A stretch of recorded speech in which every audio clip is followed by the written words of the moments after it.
Tell me who's dancing in your garden. I wanna know. Don't lie to me. I wanna know.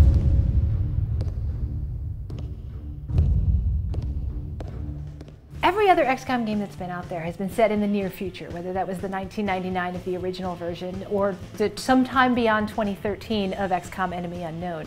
We really wanted to take it from a different point of view. If those games have explored what it is for XCOM to be this global organization with satellites and situation rooms and all manner of activity already sort of set up as infrastructure, what was it like at the very beginning? How did this whole story start? When the very first alien invasion came to pass, how did people figure out what to do and build an organization around that purpose?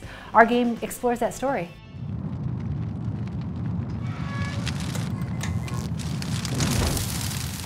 We did a lot of research into the period of the 1960s to make sure that we were getting the cars and the clothes and the details right, the signs and the architecture right for the period. It's a great period in American history. You know, you had that sort of that googie architecture with those big colorful neon signs and space age angles. So once we had the 1960s world built, we then had to think about what was happening to that world and that juxtaposition between the bucolic 1960s street of, you know, of a little sleepy town and the outsiders basically not only performing an invasion, but, you know, literally changing the face of the earth wherever they touched it.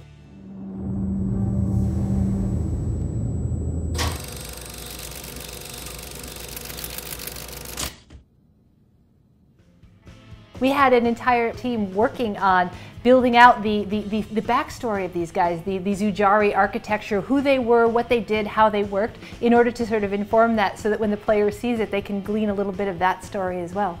Get ready, they're near.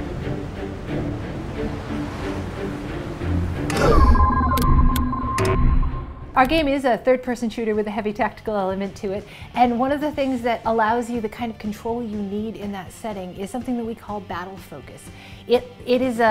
It allows William Carter to basically step back from the action in real time without stopping time. There's still bullets whizzing by your head, but it allows you enough time to build a plan for your team that to basically assess the battlefield, figure out what tactical advantages and disadvantages you have, and deal with them. That could mean that you take an agent and say, I'm going to position you over here, I want you to target that guy, while I'm going to have my other agent flush out a bunch of enemies from cover, leaving them out of cover and giving me and this guy a better advantage in taking them out.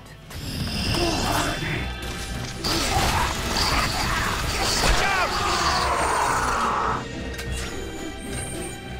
They're pushing! What do we do? One of our biggest goals for the Bureau is to make sure that this is a game that demands skill from the player. If somebody comes in with their guns blazing and runs into the middle of the battlefield, frankly, they should be dropped. Those aren't tactics that are worthy of an XCOM game. You need to be thinking strategically for both yourself and for your team. You need to be planning in real time, basically using every single thing you've got against this force that is much more advanced than the XCOM team and much more equipped. You have to be able to take what they have and use it against them, and use basically that you may be outgunned, but you can outsmart these guys.